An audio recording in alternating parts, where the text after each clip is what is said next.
तो बड़ी खबर वक्फ बिल को लेकर आ रही है, जहां पर जेपीसी की बैठक खत्म हो गई है। जेपीसी की बैठक खत्म होने के बाद वक्फ को लेकर जो समिति बनाई गई थी, अब यह साफ हो गया है कि लोकसभा में पेश किया गया वक्फ बिल अब एक नए स्वरूप से फिर से लाया जाएगा। और इसे ही लेकर जेपीसी की बैठक हुई, जहां पर एनडीए के सदस्यों की ओर से जो प्रस्ताव रखे गए उनके सभी संशोधनों को स्वीकार कर लिया गया है, जबकि विपक्षी सांसदों की ओर से जो बदलाव के सुझाव दिए गए थे उन सभी बदलावों को नकार दिया गया है।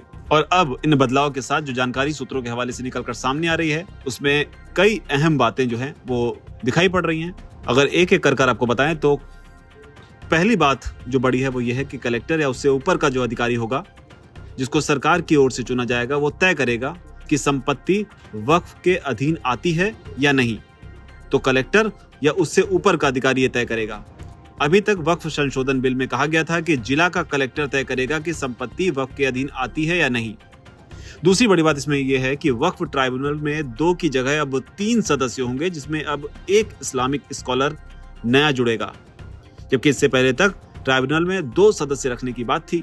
इसके अलावा जो तीसरी बड़ी बात निकलकर सामने आई है वो ये है कि वक्फ बोर्ड या काउंसिल में कम से कम 2 गैर मुस्लिम सदस्य तो रहेंगे ही।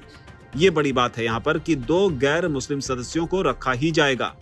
और इसके पीछे की बड़ी वजह यह है कि जो लोग वक्फ संशोधन बिल का विरोध कर रहे थे, उनकी आपत्ति इस बात को लेकर थी कि आखिर वक्फ बोर्ड में गैर मुस्लिम लोगों की क्या जरूरत है। तो ये बड़ी बात थी। हालांकि कमेटी में गैर मुस्लिमों की संख्या इससे पहले ज्यादा से ज्यादा 2 थी, जिसे अब कम से कम 2 कर दिया गया है। इसके अलावा इसमें बड़ी बात यह भी है कि कोई भी शख्स जो ये दावा करता है कि वो 5 साल से इस्लाम का पालन कर रहा है, उसे अब ये साबित भी करना होगा। इसके बाद ही वो अपनी संपत्ति को वक्फ में दे सकता है। यानी कि कोई शख्स ये कहे कि वो इस्लाम का पालन कर रहा है और इसलिए अपनी संपत्ति को वो वक्फ में देना चाहता है, इसके लिए अब प्रावधान ये होगा कि उसे ये साबित करना होगा कि वो 5 साल से इस्लाम का पालन कर रहा है। हालांकि साथ एक शर्त भी रखी गई है, और शर्त यह है कि संपत्ति किसी तरह के विवाद में ना हो। हालांकि इससे पहले साबित करने जैसी बात जो है वो नहीं आई थी। इसे इसलिए जोड़ा गया है क्योंकि धर्म परिवर्तन के मामलों में इस तरह की चीजें देखी जाती हैं, जहां पर धर्म परिवर्तन करते ही संपत्ति वक्फ को दान करवा दी जाती है। तो यहाँ पर धर्म परिवर्तन के बाद संपत्ति को दान करना या वक्फ को दे देने जैसी चीजों पर एक तरह से अंकुश लगाया जा सकता है।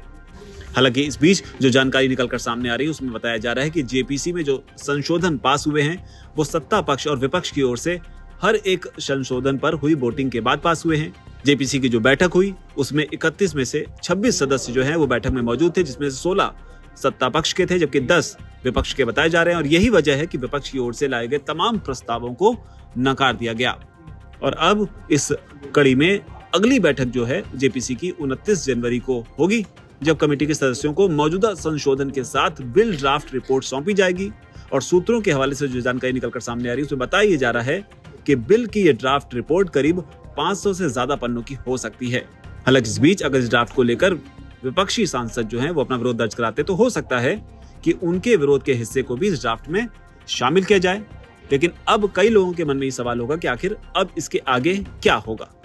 तो बता दें कि माना जा रहा है कि 31 जनवरी 2025 से शुरू होने वाले बजट सत्र के दौरान वक्फ बिल को लेकर बनाई गई संसद की संयुक्त समिति की ये ड्राफ्ट रिपोर्ट लोकसभा स्पीकर यानी कि ओम बिरला को सौंप दी जाएगी। इसके बाद नियमों के मुताबिक कमेटी की ओर से दिए गए संशोधन के साथ बिल को एक नए स्वरूप में सदन में लेकर आया जाएगा, जिस पर नए सिरे से चर्चा होगी। इसके बाद ही सदन में बिल को पास करवाने को लेकर कार्रवाई आगे बढ़ सकेगी। तो फिलहाल बड़ी बात यही है कि जेपीसी की जो बैठक हुई उसमें सत्ता पक्ष पूरी तरीके से हावी दिखा और तमाम 14 संशोधनों की जो बात हो रही है, 14 प्रावधानों को जो है इसमें शामिल कर लिया गया है। तो इस पर पल पल की जो अपडेट आएगी वो आगे भी आपके लिए लेकर आते रहेंगे।